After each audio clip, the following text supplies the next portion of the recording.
I have 9 a.m. Morning. I'd like to call to order the King County Finance and Budget Committee meeting of Wednesday, April 28th, 2021. And we have a roll call, please. Ford, Here. Leonard, Leonard here. Martin, Martin here. Sanchez. Here, Sanchez here. Thank you. Surges, Surges here. Pepe, Here. Shepro. Mr. Berman. I need a motion and a second to approve our minutes of March 31st. Leonard moves. Ford seconds. Any discussion or comments on changes to our minutes? Get roll call, please. Ford, Yes. Leonard, Leonard, yes. Martin, Martin, yes. Sanchez, Yes. Surges, Surges, yes. Pepe. Yes. They pass. And public comments, I have no knowledge of any public comments. Is there anyone here to speak? Moving on, Treasurer's report. Kilborn, it's nice to have a new treasurer, and welcome to our meeting. Thank you very much.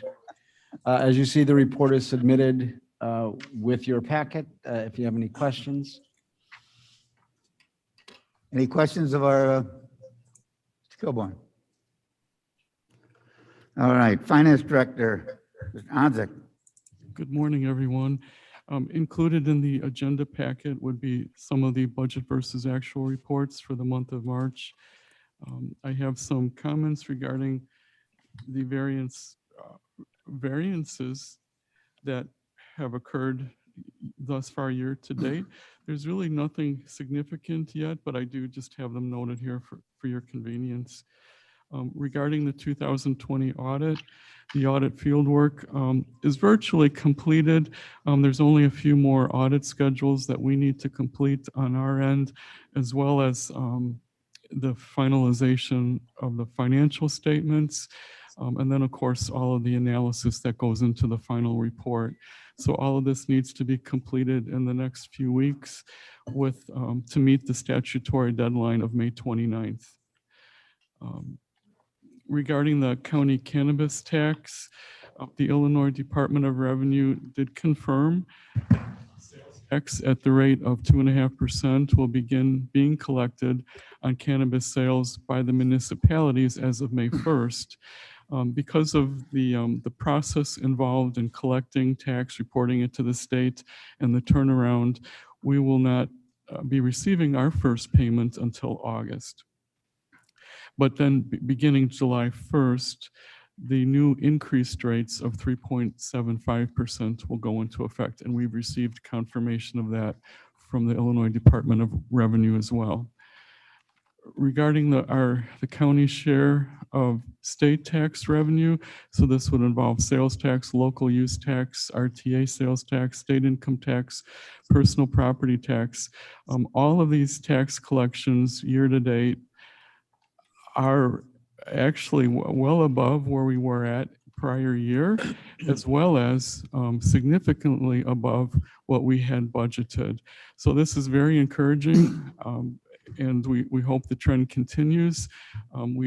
Especially if you look at sales tax, we're about more than $500,000 over what we had expected to be at this point. So we're not sure if this is just a temporary spike due to some pent-up demand or if this will continue. But we'll be continuing to watch that closely and report that for you. Regarding health insurance, the revenue versus expenses report for the health insurance fund year-to-date indicate that there's $1.6 million more collected in refunds and contributions than what we have incurred in expenses thus far. Of course, we are always ahead throughout the year because there are some accruals that we need to post at year end. So this is trending roughly about where we were last year. We have the cash balance of $7.6 million currently in the fund.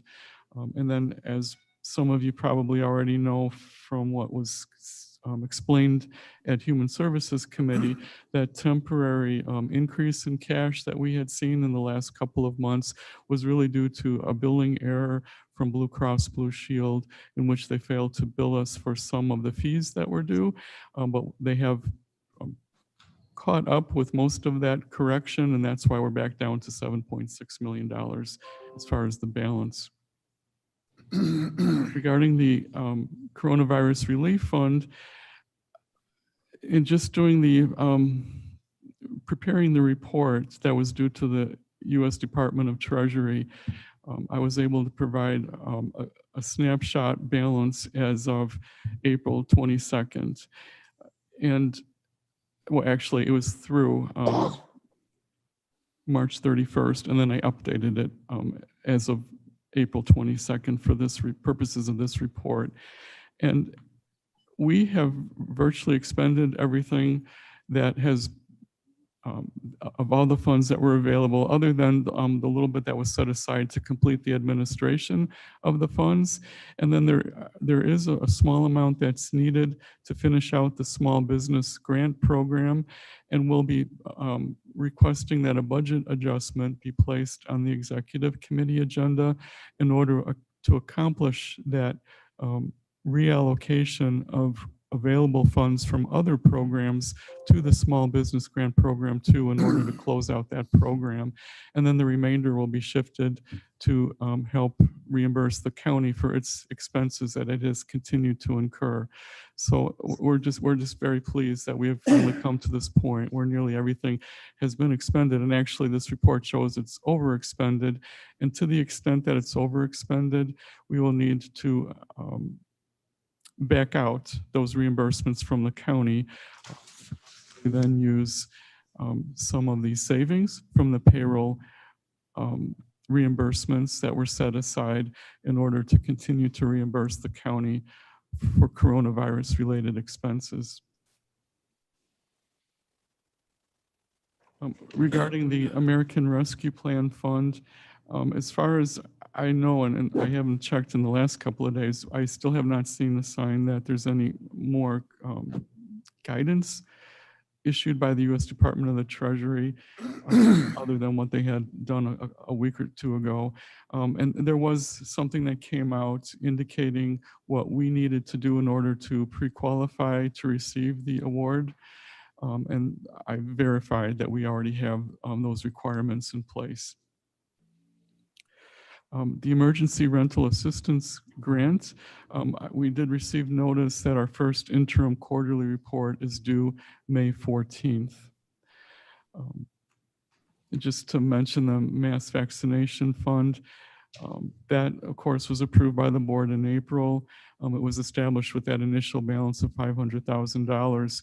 And as soon as we have a better idea of what our expenditures will be for that fund, we really do need to prepare a budget for that fund, hopefully by the next board meeting or finance committee meeting.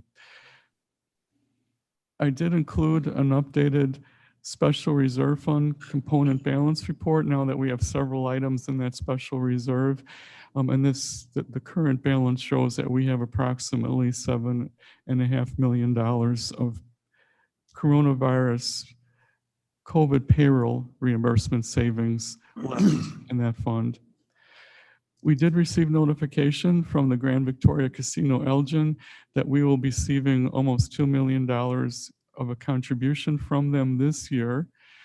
However, it is $2.3 million less than the $4.2 million that we received last year. So obviously their ability to contribute to us was significantly impacted by the pandemic last year. The general fund contingency balance remains at $907,500, which will be available for the remainder of this year to be used. I've included the status on some of the capital fund. 8.5% been expended so far for building management, and 47% of this year's budget for the multi-use facility has already been expended. Regarding the 2022 budget, a request was sent to each of the departments and offices for their estimated revenue for the next 5 years, as well as what they think our revenue, how it will be impacted as a result of the COVID pandemic. And we're intending to use that information to calculate how much of a revenue loss that we'll be experiencing since last year before the pandemic, so that if the board decides to, we would be authorized according to the American Rescue Plan Act to use some of those funds to reimburse us for that lost revenue. So this would become the basis of that calculation.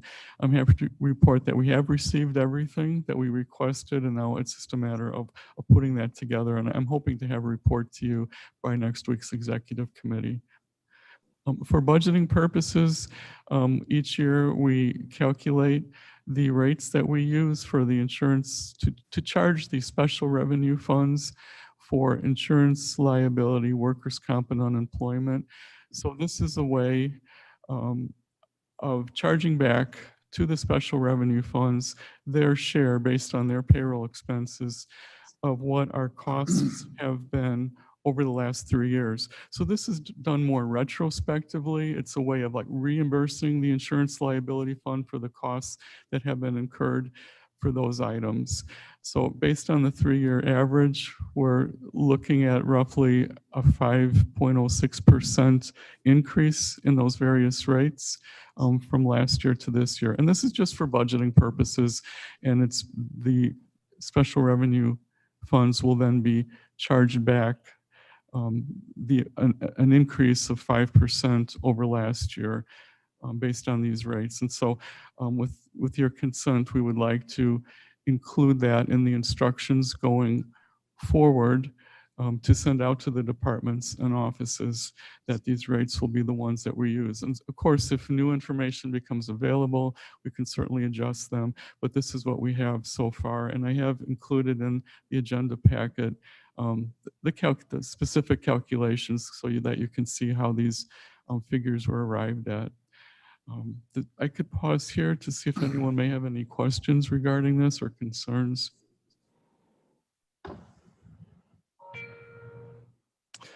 Okay. And then if I assume if there's no objections, then we can go ahead and use these rates for budgeting purposes for next year.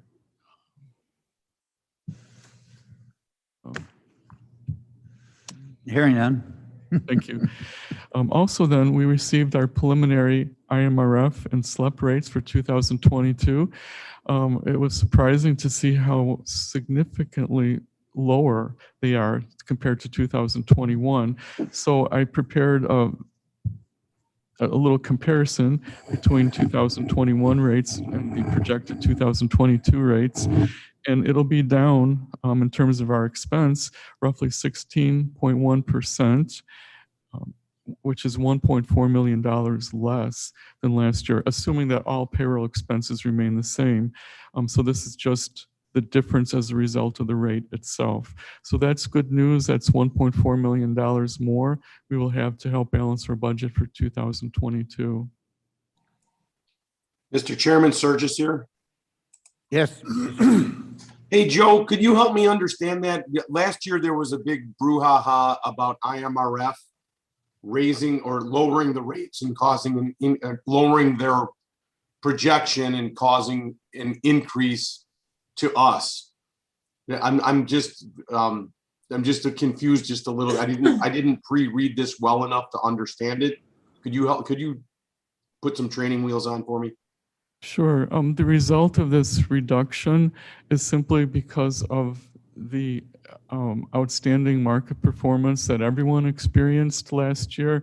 And so IMRF's investment income was significantly increased. I don't have that exact amount available at the moment, but I can look that up on the IMRF website and send that out to you. But it's the result of the earnings that they experienced last year, which is able to reduce this, which also supports our argument as to why their expected rate of return was ever lowered to begin with. If they do wait, did I say that correctly? No, it's You did, why you they did. increased the expected rate of return. So if they were to lower the expected rate of return, we'd see even a greater reduction in cost to us.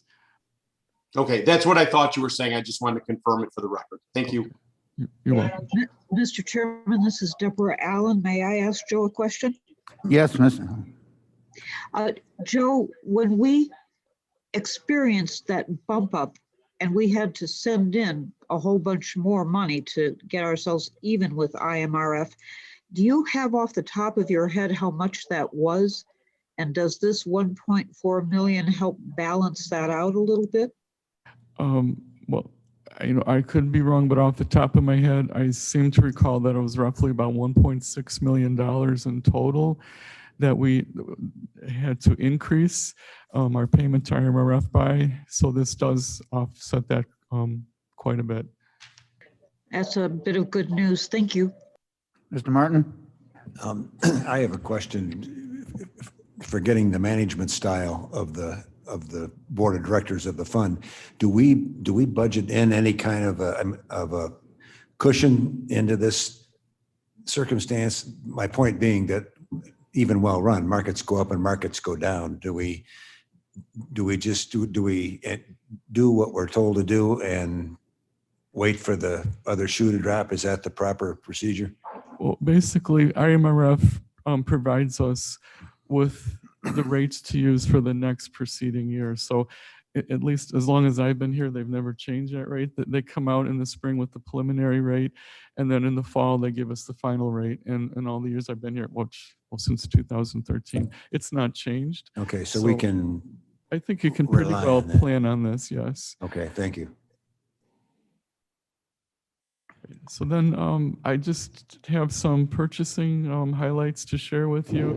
There's quite a bit. Our new purchasing director has just been phenomenal, and all the various things he's been trying to do.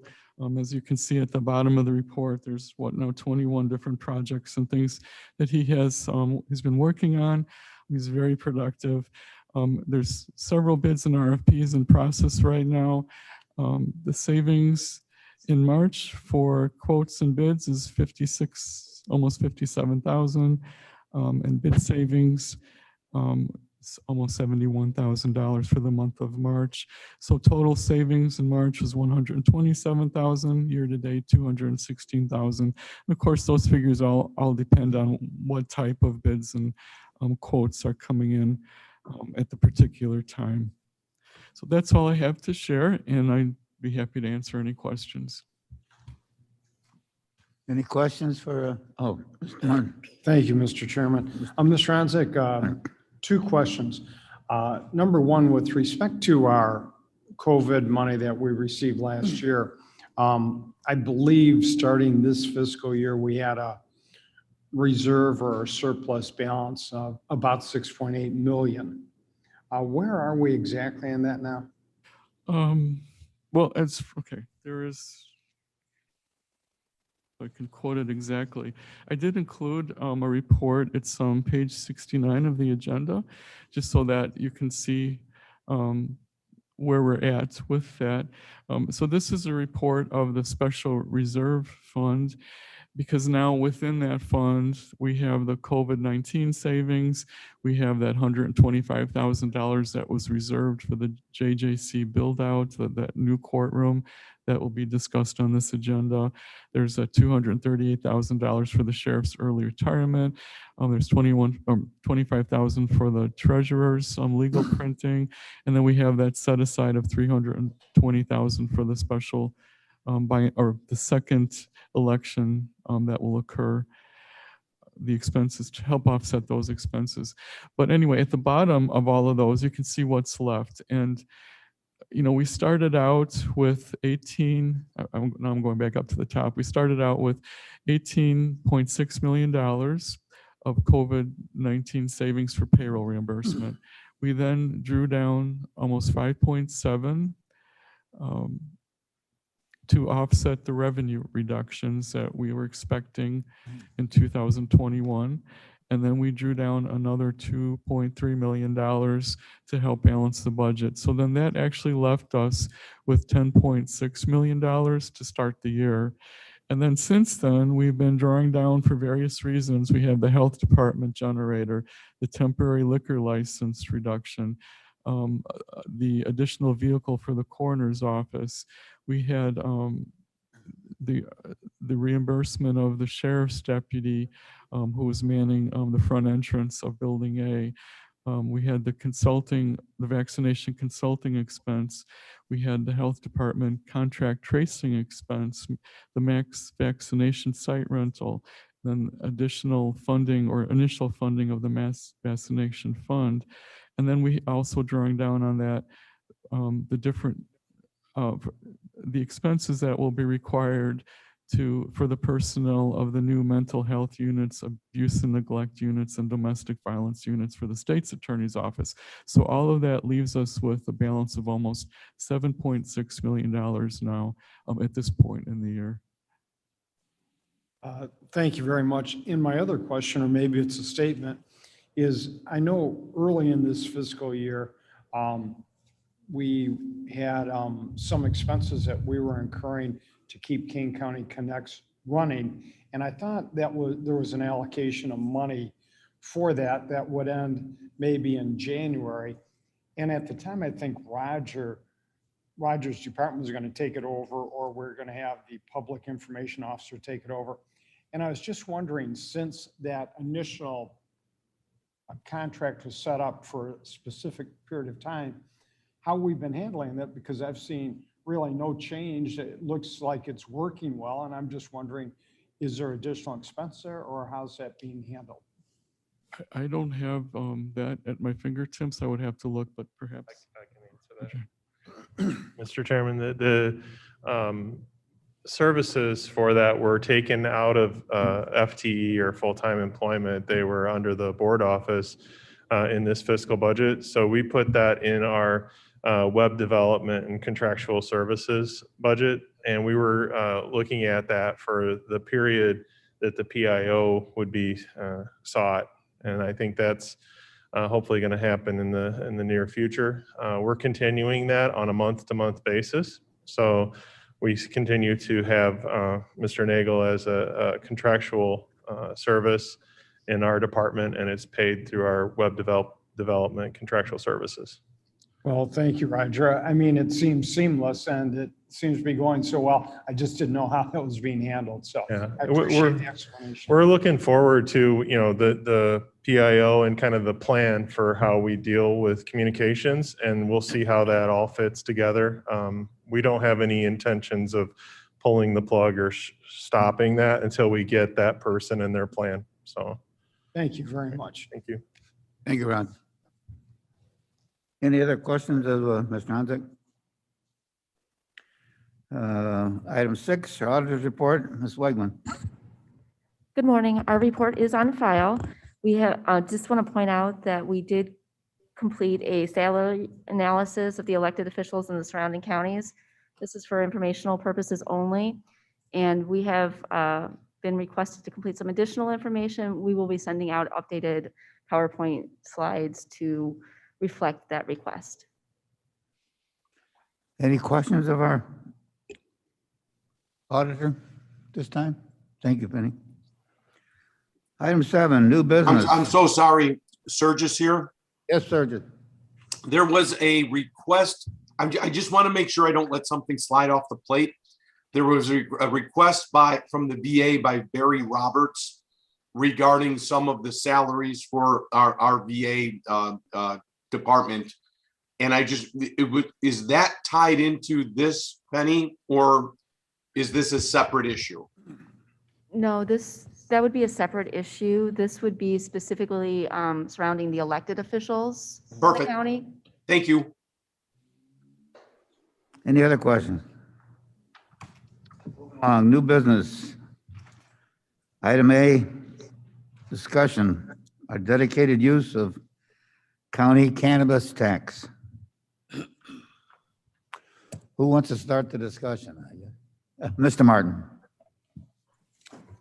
I would like to know how much money we anticipate, so I know if we're trying to spend $100 or $100 million. Somewhere in between. I am sorry, I don't have that figure. I've been trying to get that from the Illinois Department of Revenue and have not been able to get that. It's not something they're allowed to release. So Okay. I'm not sure how to even go about calculating. Well, I mean, it becomes my point. It's hard to anticipate what we're going to spend it on until we know what we have. But one thing that catches my attention every month is the increasing decrease in the amount of our riverboat funds. And we've got a lot of programs that get funded out of that and for the county's benefit. And, you know, we have to look at it both from the perspective of whether we want to continue to offer support to outside not-for-profits. But secondly, we've got all of our cost sharing for drainage stuff and our recycling program and everything else, which are, for all intents and purposes, looking for a home here because the funding is decreased. So at least at the threshold basis, I'd like to consider those programs as part of the discussion. Mr. Chairman, Surges again. Yes, Surges? John, when we voted on this or a year ago or 2 years ago, did we have any handcuffs on us as to how or intention as to how we wanted to spend that money? Or is this something that's just coming up beyond that? I mean, so last year we said, we had all these debates and all this intellectual conversation. This year we're moving, we have some of the monies coming in.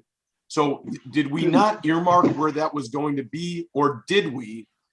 And then I might suggest that, making sure that a large portion of that goes towards advocacy and, and substance abuse and stuff like that.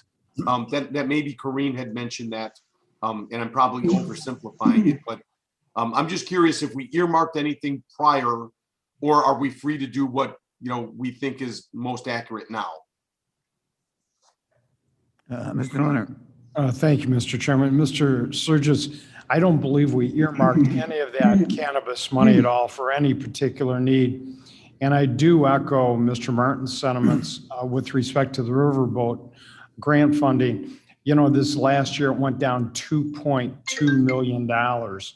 And my hope is that we'll get enough from the cannabis to offset that, but there's no guarantee of that. But there was no allocation or projected allocation. Mr. Chairman. Ms. Martin. I'd just like to comment on Mr. Surges referring to a conversation amongst politicians as intellectual, but.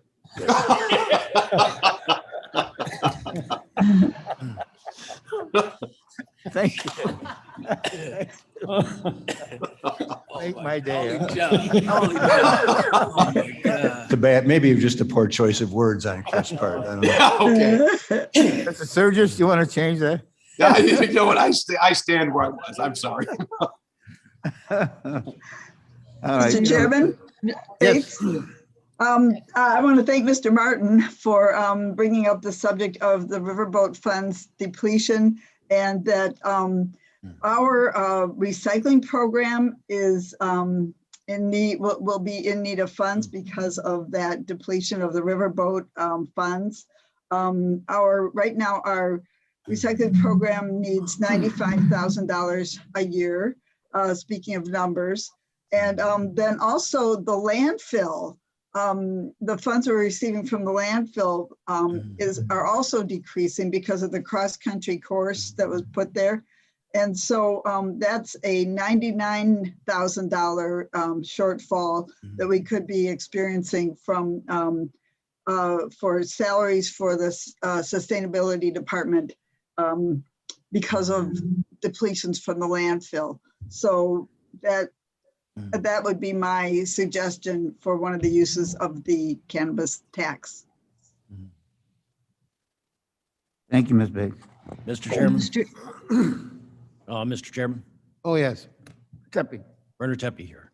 I understand Mr. Martin's a hard act to follow with some of his comments, but I find it somewhat challenging to see us funding things that are very desirable and things that, to me, the county should be funding, and funding them from sources that are not necessarily long-term or reliable. If funding a particular effort or a particular item is worthwhile, it shouldn't depend upon the funding source. So if we're going to fund a recycling program, that should stand on its own. To say it has to be funded out of the riverboat grants or the cannabis tax, let's start looking at the logic of what we have to provide to the county residents on a logical basis. And I've seen, the people saying, oh, that this funding is going down. So therefore we can't afford to do some particular item because the funding had been dedicated for that. And I just don't think that's the right discussion that we should be having. If something is going to be a good item for the county to provide as a service, then that should be justified just as a service, not justified by a funding source. I have a tendency to agree with you. Are we bound by history as to why we're doing what we're doing? Why doesn't that just go into the general fund and then our requests of needs for recycling or whatever come as a budget item that we want to pay for out of the general fund? As far as I understand it, the riverboat contributions came with, there was an agreement made with the riverboat, and they were to provide a certain percentage of their income to the county, and it was to be used for certain purposes. So that the contribution then went into a special fund, the riverboat fund, and then out of that, the riverboat committee would allocate those funds to be used for those specific purposes. So that's why it's set up the way it is. Question, Very good. please. Any Question, please.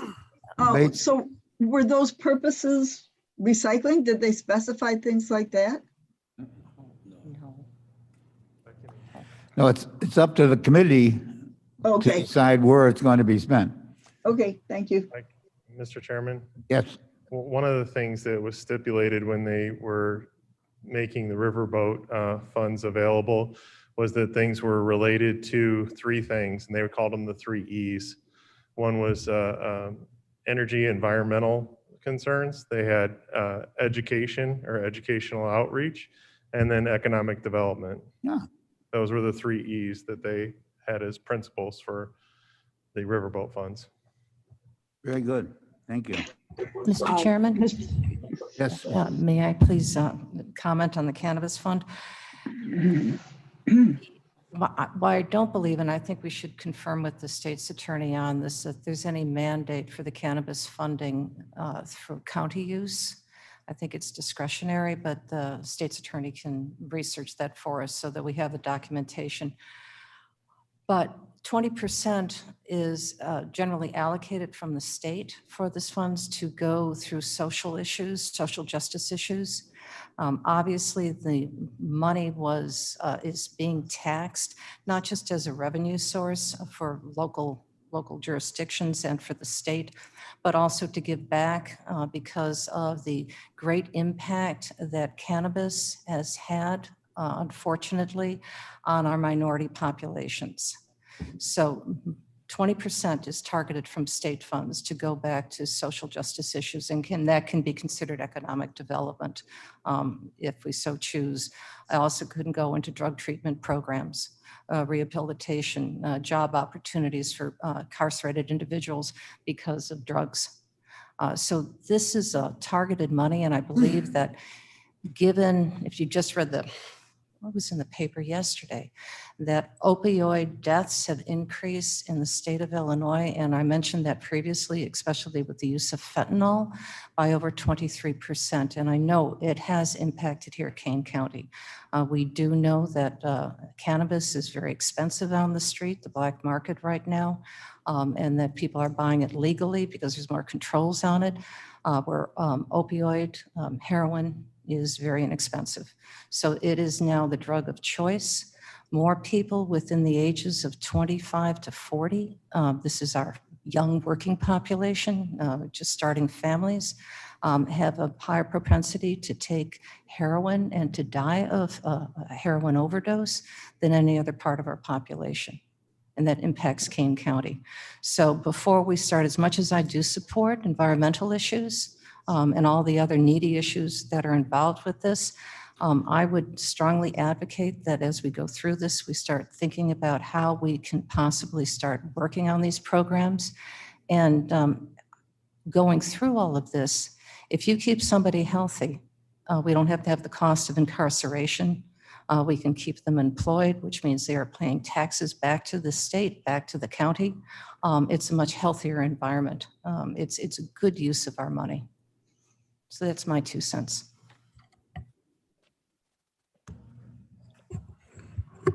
Very good. Mr. Ford.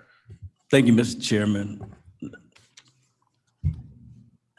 I think I think a lot of good points have been brung up about how we make use of this, these funds when they come in. I think as soon as possible that we can find out the dollar amount, it'd be helpful. Our sheriff department is already doing a program they presented to the Jobs Committee that helps with rehabilitation, job opportunities, incarceration, putting people back on the streets with a job. So we should really look at that program and others similar to it. Also, since the riverboat funds are down, there's a lot of non-for-profits out there that are doing a great job of trying to serve the community. We should take a hard look at some of those and see what we can do with the funds. Of course, the substance abuse and all that should be added to it. I do believe that recycling is a big part of our lives that plans our future. And I do agree we need to take a look at how it can sustain itself, as long as it does not raise taxes or fees out to our people. So if at any point we do need to support that, I think we should. But if we can find a way to make it, we should really take a hardcore look at that and get it and make sure it's on track, because it's a very important part of our future for our planet all around. I'm going to be really big on supporting some of these non-for-profits and doing the social issues with the funding. And I think, well, maybe not, but we could look at percentages. If the numbers are decent, what percentage would go one place or the other? And the other thing is, we've had so many, I shouldn't say so many, we have had 2 incidents in the last 11 or 12 years where we've had a financial crisis right here in the county. So therefore, anytime we can set funds aside to increase our savings that we put aside for emergency situations, that we even if it's just a small percentage, we should have set that aside, especially with special funds.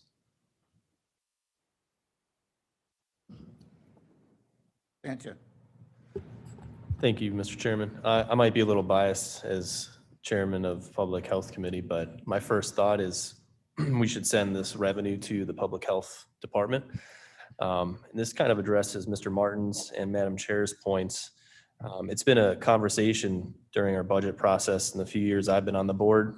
What are we going to do about some of these county departments that we have that are existing largely on riverboat money? And knowing that the riverboat money is decreasing year by year, and now we're seeing a 50% reduction this year. So it has definitely been a part of the conversation. I think that's an interesting idea for use of these these funds? Well, the health department does get riverboat money. That's one of the entities that receives money from the riverboat grant. So that kind of checks that box. And Madam Chair mentioned, addiction services. That's kind of what I summarized, things that can help address this huge growing issue that we have. And well, that would come from the health department as well. The one thing to keep in mind is we don't know how much money we're going to be seeing and how soon. It's not going to be a huge pile of money coming at us like I think some people imagined when cannabis was legalized, but it's going to grow over time. So I'm really curious to see how much we start to get in the next 6 months to a year to get a figure of what we can actually do. If we want to do some programs, what can the health department put together on that kind of budget? So that would be my suggestion, would be to send it to the health department to use more or less for these, the addiction issue. Mr. Martin, I'm sorry. Jared kind of raises a point, or everybody's kind of raised the point. We're all kind of circling around the same topic here, and that is that whether we make it part of the general fund or otherwise, there's issues that have been related to the philosophy that we've applied to riverboat funds that we all would like to have addressed or assisted with these monies as they come in. And we don't, Jared mentioned it too, we don't have any idea how much money is coming in at this point in time. And maybe to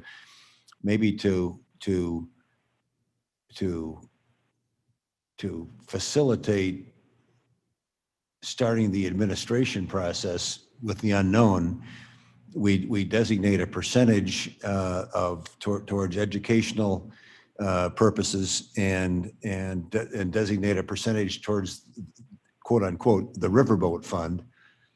And if we have too much money, if we have more money than we think we have more flexibility, but we already have the riverboat fund. It's just diminished in its annual amount.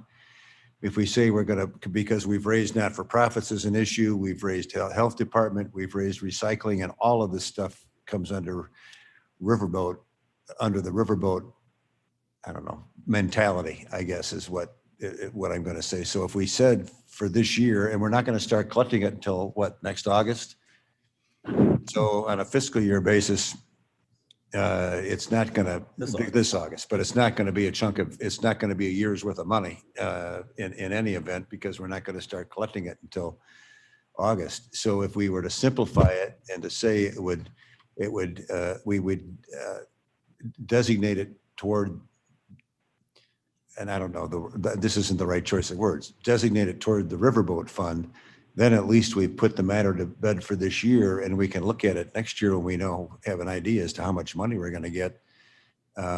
Because I think we've, in the course of everybody's conversation here, I think we've spent the $100 million that I was laughing about in the beginning when I opened my comment. We have a lot of legitimate demands for this money without any real knowledge as to how much it's going to be. So if we just said throw it in those causes or in that fund, then we can begin to exercise the discretion with the knowledge of how much money we have. All right, I go back to Mr. Kepi's comments about, now we're talking about something that we have not designated as a special fund, such as riverboat money. But why doesn't this just go into the general fund, and all these other requests that we have go on our budget requests, and we look at them the same as we do anything else, and look at that revenue as just more revenue for the general fund. Operational revenue. That's, we're spending a lot of time spending money that we haven't even come up with yet, and thinking about ways of spending it. Those are all requests that we should have for our budget for the next year. And I think that the cannabis is just another tax, just another revenue source that we should be looking at for our budget, rather than discussing it as a separate entity in itself. At least that's my feeling. Sanchez. Mr. Chair, yeah, I just wanted to say with riverboat money and how we have some departments taking money from that, I think that really comes down, at least from my experience, comes down to we had a tax levy freeze for 8 years. So since I've been here, I've watched every budget year, some very creative things happening to try and keep that tax levy freeze going. And so it was always a conversation that we'll keep those departments funding coming from the riverboat, at least partially, but we got to figure it out eventually. It's just, we didn't have to figure it out last year or the year before. So, yeah. Well, it's nice to see that the riverboat money and the committee that's choosing where it's going to be spent based on all the requests. But other than that, those requests can also be part of our budget requests. And if we can supplement that revenue from revenue of a riverboat, that's fine. We can take it out of our budget request. So, Mr. Ford? Thank you, Mr. Chairman. To me, unless we have it in a special revenue, it could get lost in the mix down the road. The other thing I wanted to bring up, which is somewhat indirectly related, one of my understandings is that one of the revenue lost with the riverboat is the video gaming that's been approved by the state and that we got a part of. And I like to know, maybe not today, is how much of those funds are we getting and where are we using those funds at? Getting zero.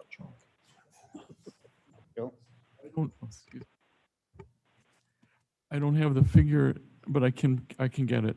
But it is currently being deposited in the capital fund. That was per the direction of the board at some point a few years back. So that's where the dollars, the revenue from video gaming is going right now. And I can look up the amount and send out an email. Mr. Chairman, Allen? Ms. Allen? Mr. Onzik, I believe that there's been a small amount of cannabis-related money coming in as like a share, not a lot, but some. And haven't we directed that into the sheriff to for some of the projects that he wants to do? Yes, there is that small amount. It's the county's share of the state revenue, and that was very specifically mandated through statute as to what it can be used for. And I believe I even have it in my report. I can't quote it off the top of my head, but it's in a special fund that the sheriff controls and uses it according to that statute. Thank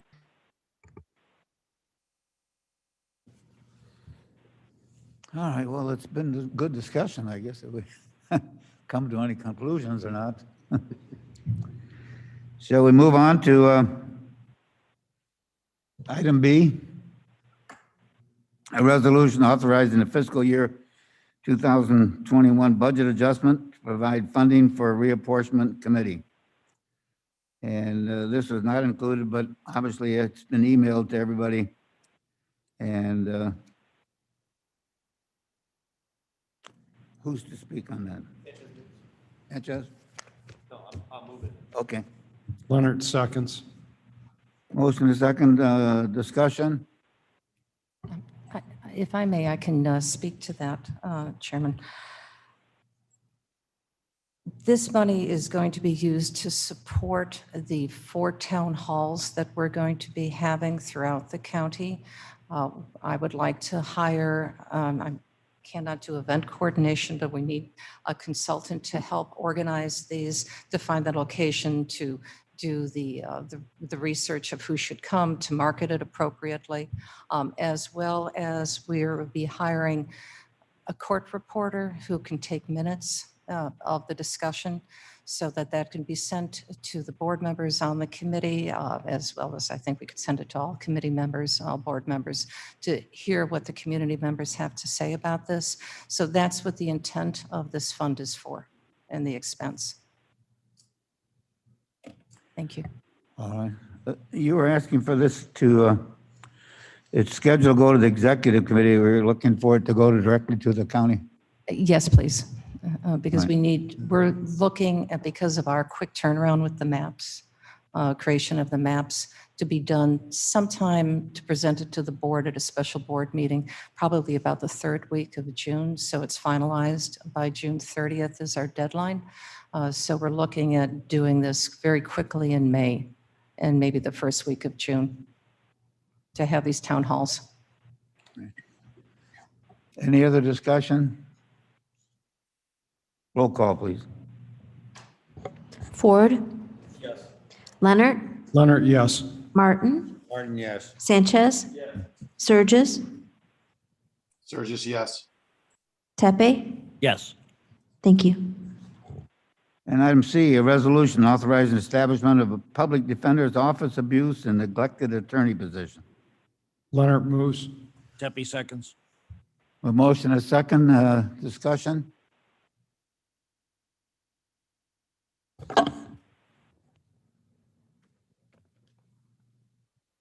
Hearing none, roll call, please. Ford. Leonard. Leonard, yes. Martin. Martin, yes. Sanchez. Surges. Surges, yes. Tepe. Yes. Thank you. And item D, a resolution authorizing the build-out of a second courtroom at the Judicial Center. Tepe moves. Leonard Surges, seconds. second. Surges, second. That's a third. I defer. You can disseminate. Woo-hoo. All right. Yes, sir. You know what? I don't want to wait. I don't want to get in the way of momentum. If you guys want a third and keep going. The only thing I wanted to just bring up, you've all heard our presentation, two big issues or things I wanted to just talk about real quick. One is we've talked about the case increase. And so as of yesterday, I'm trying to just want to show you the numbers. So as of yesterday, we're at 72 cases. So we're projecting right now 216 cases. So one of the questions that's come up is this something that we expect to see continue? And we have.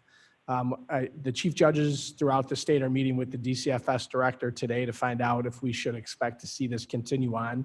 All indications are that we are. The next thing that I just wanted to fly through is the issue that obviously has come up is how do you pay for this, or how do we pay for this?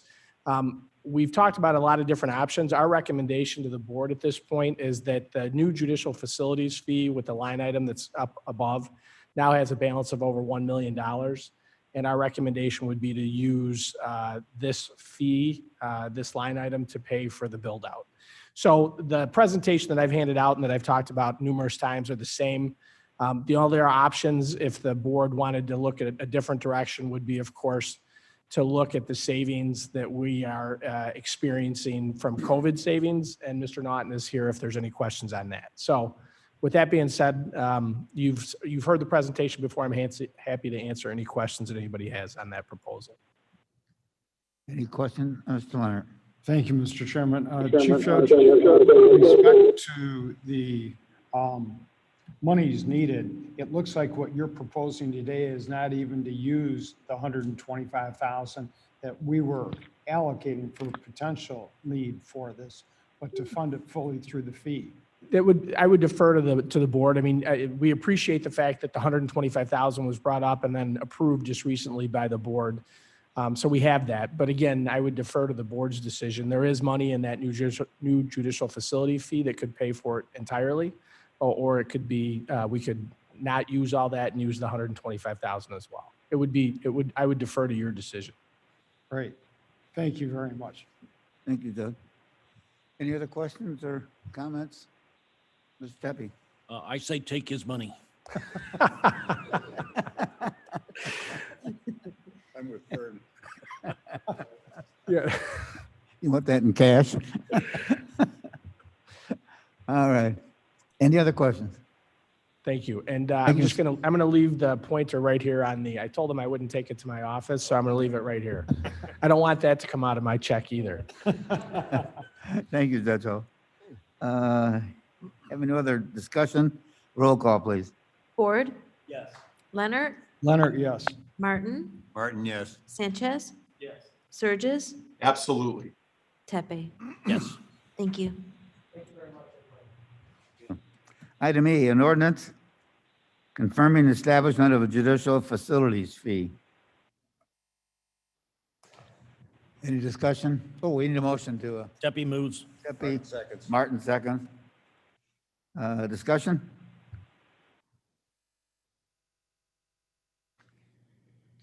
Hearing none, roll call, please. Ford. Leonard, Leonard, yes. Martin, Yes. Sanchez, Yes. Surges, Sturgis, yes. Tepe. Yes. Thank you. Very good. And item F, a resolution authorizing a license agreement with the city of West Chicago. And there's been a slight change to the wording on the annual fee. And the new language reads, a license agreement to pay the licensor an annual license fee of 10 cents per linear foot for each conduct installed for placement of telecommunication and utility facilities within the licensor's public way. Do we have a motion to approve? Martin moves. Martin moves. Ford seconds. Discussion. Roger? Yes, the resolution as it was presented is fine. There's no changes to the resolution. But in working with the state's attorney's office and the legal for the city of West Chicago, they had asked us to provide some changes to the actual license agreement. So the resolution's the same. The license agreement includes a 10 cents per linear foot. So what does that equate to you? Per year, we're going to pay $2,023 for this license agreement. Still actually less than what we initially thought we were going to be paying. And then the second parts of this memo that you all should have received describes the legal description of the project and the description of the actual conduit that we're putting in. So the total is $2,023. It's a budgeted expense, and we're recommending approval. Further discussion? Roll call, please. Ford, Yes. Leonard, Leonard, yes. Martin, Yes. Sanchez, Yes. Surges, Sturgis, yes. Pepe. Yes. Thank you. Item G, a resolution authorizing easement agreement with SBA Edge and LLC. A motion to approve? Leonard moves. Sanchez Leonard seconds. moved, Sanchez seconds. Discussion.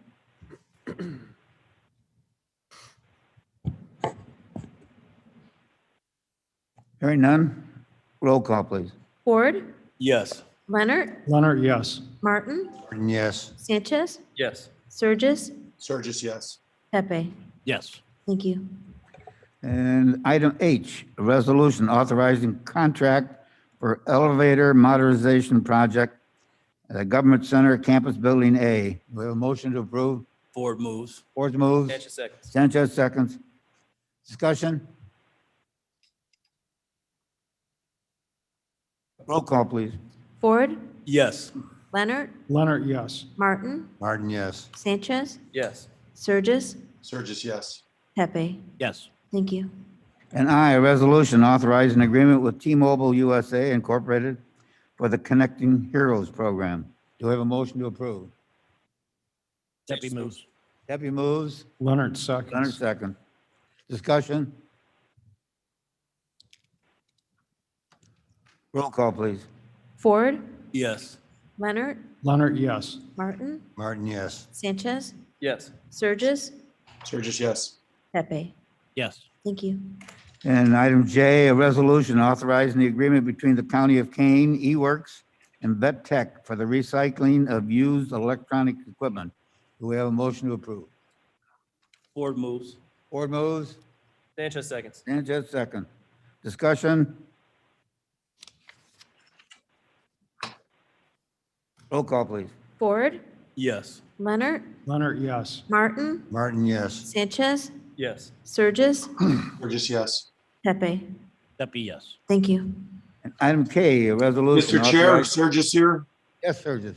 I'm sorry, on this last ordinance with the electronic recycling, there have been some communications between the county and the city of, or the village of West Dundee regarding some of the fees and structure on how the recycling and intergovernmental agreement has worked there. I think we're going to revisit that under a different issue, but as long as this came up today, I just wanted to tap on the shoulder and maybe introduce the subject a bit, and we'll try and get it back here in the next month or so. Very good, thank you. Oh, item K, a resolution authorizing to purchase Naxal and funding from the Illinois Department of Human Services. Seppi moves. Leonard seconds. Pepe, Leonard, discussion?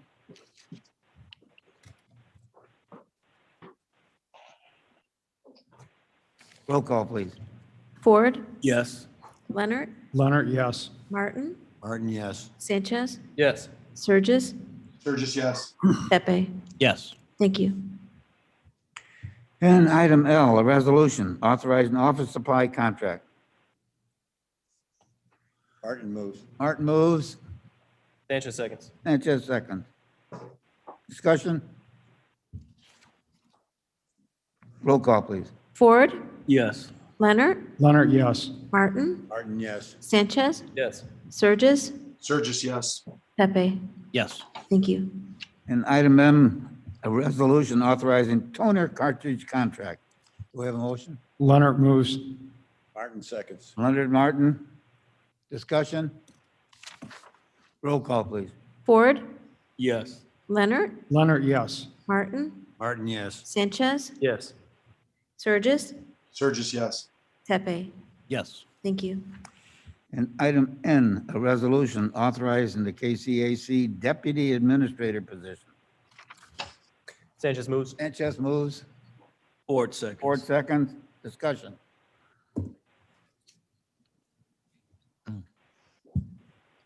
Roll call, please. Ford, Yes. Leonard, Leonard, yes. Martin, Martin, yes. Sanchez, Yes. Surges, Sturgis, yes. Pepe. Yes. Thank you. Item O, a resolution authorizing the administrative officer 2 position rehire. Motion to approve. Leonard moves. Leonard moves, Sanchez seconds. Sanchez second, discussion. Roll call, please. Mr. Chairman, I'm may I sorry. say something real quick? This is Brett Youngstown from King County Animal Control. I just wanted to point out with this resolution, please excuse me for jumping in. Lynn Elberg has been with the county for 47 years. That is an amazing feat. She has done so much for this county, let alone this facility. I just want to voice in and recognize how amazing her asset to this county has been, and just make sure she had her proper note in front of the county board. And thank you for your time. Well, thank you for your comments. Any other discussion? Roll call, please. I'm just commenting, 46 years, that is commendable. I mean, 47, actually. I'm sorry. It's an extraordinary career. She is to be congratulated. Perhaps maybe she can come by and do the Pledge of Allegiance for us one day. That would be fantastic. I'd love to meet her. I will mention it to her, Madam Chairman, and see if she agrees. Oh, that'd be lovely. Thank you. Thank you. I love longevity, right? Roll call, please. Ford, Yes. Leonard, Leonard, yes. Martin, Martin, yes. Sanchez, Yes. Surges, Sturgis, yes. Pepe. Yes. Thank you. And item P, a resolution authorizing temporary assignment pay for the interim executive director of public health and staff. Sanchez moves. Sanchez moves, Ford seconds. Ford second, discussion? Mr. Chair, Yes, Debbie. I'm somewhat surprised to see this on the agenda at all, because this to me had not been properly vetted by the committee that's in charge of this. The Public Health Committee should have been vetting it. So I move to table this until it's been properly vetted. Move to table. So it will be tabled until, We gotta have a second. don't have a second? Okay. Then, Mr. Chair, I have to say this is one of the not sure the exact word to use, but this is one of the most striking things I've ever seen come before this board in the short time that I've been on it.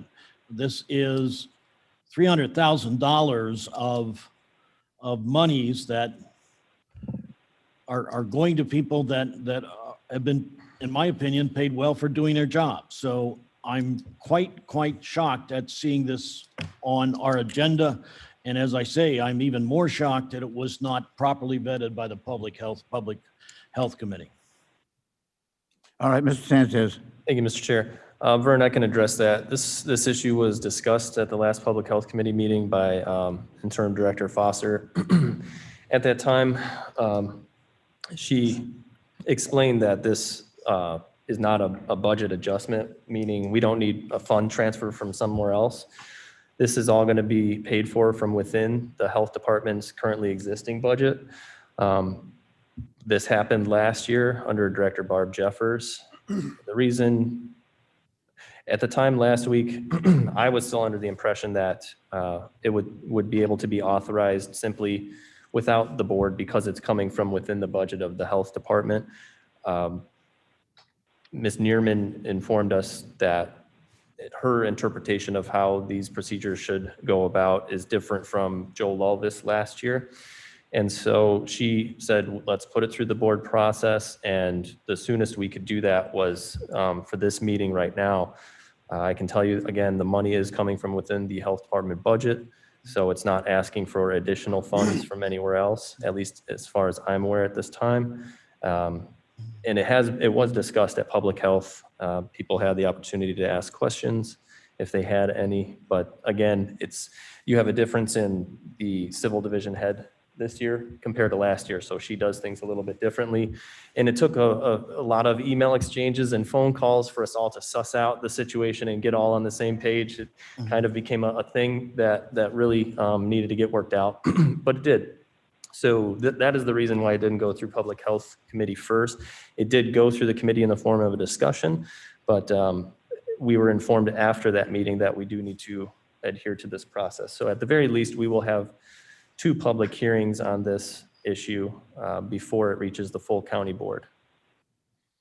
Chairman Surges here. Yes, Surgeon. So I do apologize. I received back, I returned back from vacation at about 1 o'clock in the morning last night. I did not read this and was gone for 10 days before it. So can somebody just bring me up to speed at what this is? We're informed after that meeting that we do need to adhere to this process. So at the very least, we will have 2 public hearings on this issue before it reaches the full county board. Chairman Surges here. Yes, sir. Surges. Go on. Someone's watching YouTube. Apologize. I received back. I returned back from vacation at about 1 o'clock in the morning last night. This and was gone for 10 days before it. Okay. I'm sorry. Can you hear me? Okay, I'm getting some feedback in the system. Yeah, somebody had Zoom and YouTube on at the same time. Okay, I'm so sorry. So if there was anything after I asked my question, I did not hear it. Is there? I mean, what is this all about? I'm not understanding this. Can I answer? Mr. Sanchez, yes. This is Sanchez. Mr. Surges, this is a temporary pay increase. It is something that is kind of historical with the health department when they've had epidemic-related issues in the past. This was started last year under the former executive director Jeffers, and it's just a temporary increase in pay for all health department staff. Everybody that works for the health department is doing the work of 2 or 3 people outside of their normal job description because of COVID. So this was a way to help us retain employees because the strain on the health department employees is very great. And they're dealing with a lot of the negative feedback from the public as well. So these temporary pay increases, again, it comes from within the health department budget. We're not asking for more money, but it is to help us keep our already dedicated employees. Jared, please, I'm going to either vote to table or vote no on this, and I don't want it to be misconstrued as a political statement. But earlier in the meeting, I had put forth something for our VA employees and Jake Zimmerman's team that's unresolved. So I would be the biggest hypocrite in the world if I said yes to yours and told Jake, wait in line. And I don't want that to be misconstrued. I just want to try and be somewhat consistent in this. As we continue to look at him and his team, while also looking at you and with Kathy's team. And both teams are exemplary. I can't say enough about them. All right, we have a SAO Civil online would like to speak. Good morning, everyone. Actually, to my knowledge, this issue did not come up last year. Our opinion was not asked of this question last year. It is our opinion that the TAPs could be, for the staff, could be approved by interim director, Ms. Foster. However, given the last county board discussion, the will of the county board indicated that they wanted this matter to come back before them as the board. That's why we suggested that the staff raises, and they're not raises, I'm sorry, they're temporary assignment pays, which have been done in the past, just not on a cross the board basis. Due to the dollar amount involved, it's our understanding the county board wanted further discussion and further vetting of the matter. In any event, the interim executive health director could not approve her own temporary adjustment in pay, so that would have to come before the board. And I do not know of any disagreement between myself and Mr. Lulvis on this issue. To my knowledge, we were not asked to weigh in on this issue last year. Thank you. The way I understand it, what we're really approving is the temporary pay for the interim executive director In staff. and In the staff. staff. We're approving in this the entire. All right. Any other further questions? Mr. Chair, I have to say, regardless of what was been done in the past, this is not the kind of compensation or way that compensation should be. If people are doing an exceptional job, they need to be paid for it. They need to get merit increases, or they need to get increases based upon what they're doing. To say a temporary assignment pay because you're doing your job because it's harder, to me, is just not a valid argument. So I will be against this all the way. I don't think there's any way you can change my mind. I think a point of clarification, if I may, excuse Mr. me, Chairman. for just jumping in. Wait a minute, hold on a second. She's not deputy. Well, that maybe the title is wrong, but that is her. Okay, Mike, it's, here we go.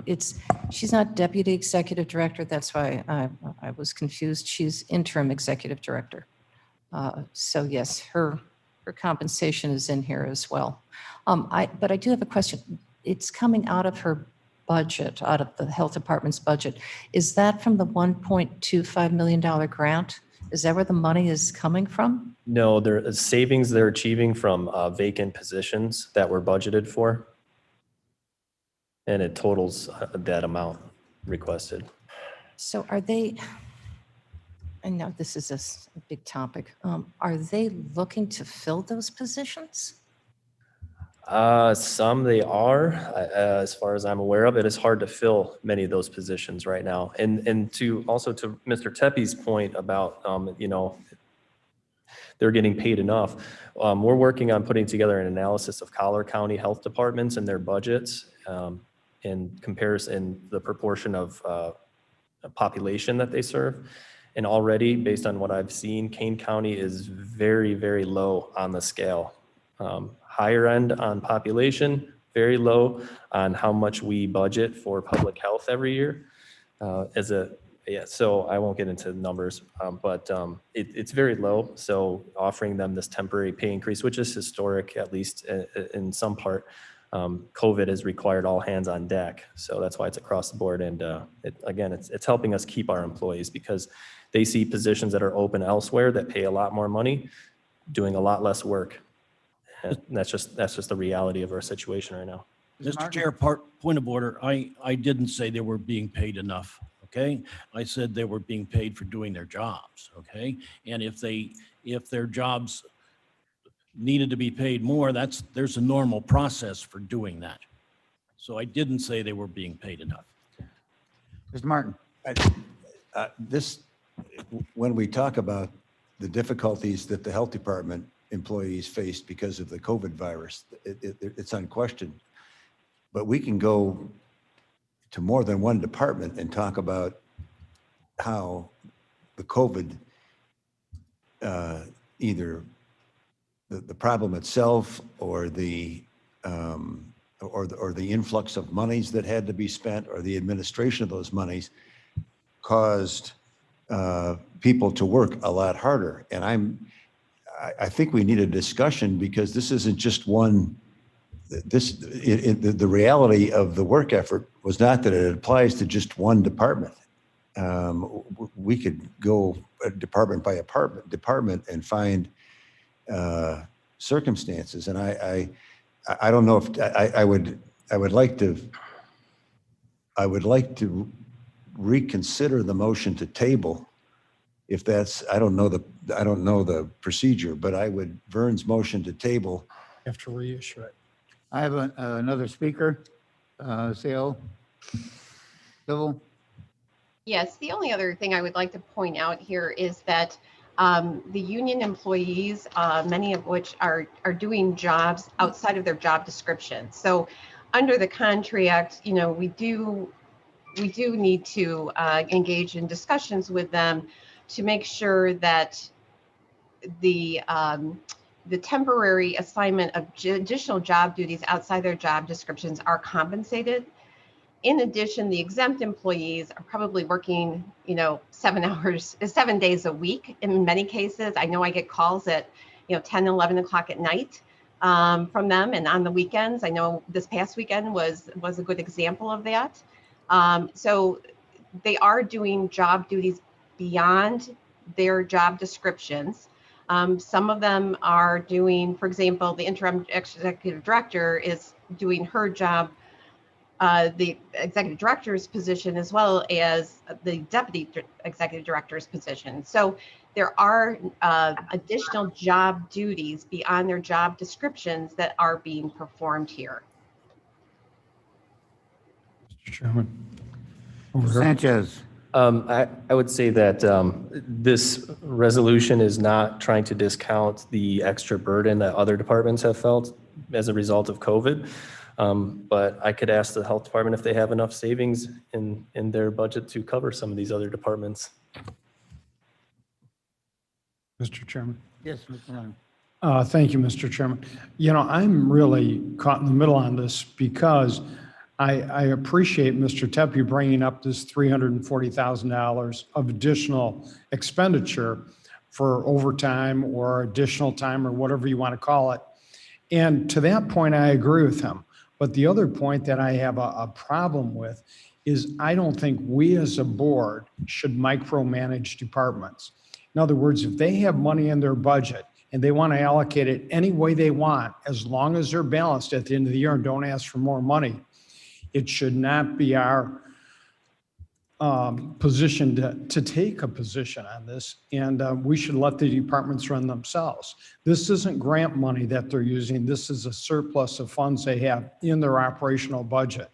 So I'm really kind of caught in between. I think Mr. Tepe's point is very valid, and I agree with it, but they're not asking for more money. They're shifting money in their own budget, and this is and it's stated a temporary increase. It's not a permanent. So to be honest with you, if it's tabled, it's tabled. If it's approved, it's approved. I'm kind of stuck in the middle on it, to be honest with you. But I don't think we should micromanage departments. Mr. Chair, Mr. Tepe. once again, I move to table this until it's been properly vetted by the Public Health Committee. Surges second. All right, we have a motion and a second to table. Doesn't require a vote. Yes, it does. Just, there's no discussion after that. No debate. Roll call, please. Ford, No. Leonard, Leonard, no. Martin, Martin, yes. Sanchez, No. Surges, Yes. Tepe. Yes. There's a tie, Mr. Chairman. Pardon? There's a tie. Didn't pass, all right. You can No, vote, you sir. vote now. You have to break the You're tie. the tiebreaker. Oh, is it tied? Oh, okay. My vote is no. Then it passes. All right. Yeah, I think we need to vote on it then. Now we vote on the resolution. Well, I think, are we you're back finished on the other discussing it or not? That's, I guess that's, Now we're voting on the motion. Yes. but we're not going to vote yet. I have just one follow-up comment to the Health Department. Mr. Sanchez, I would encourage the committee to talk to the Health Department directors and staff to encourage them to hire. Because we all know that compensation encourages people to work, but the longevity of having time off, rest, being able to have that work-life balance is much more critical to the success of an employee than compensation. All research shows that. So I appreciate the fact that they're working double time. We need their efforts, but that cannot forgo the need to hire additional staff as appropriate. My understanding is they're pursuing applicants. Mr. Snowden's on the line. He might be able to add to that. Or not, but yeah, point well taken.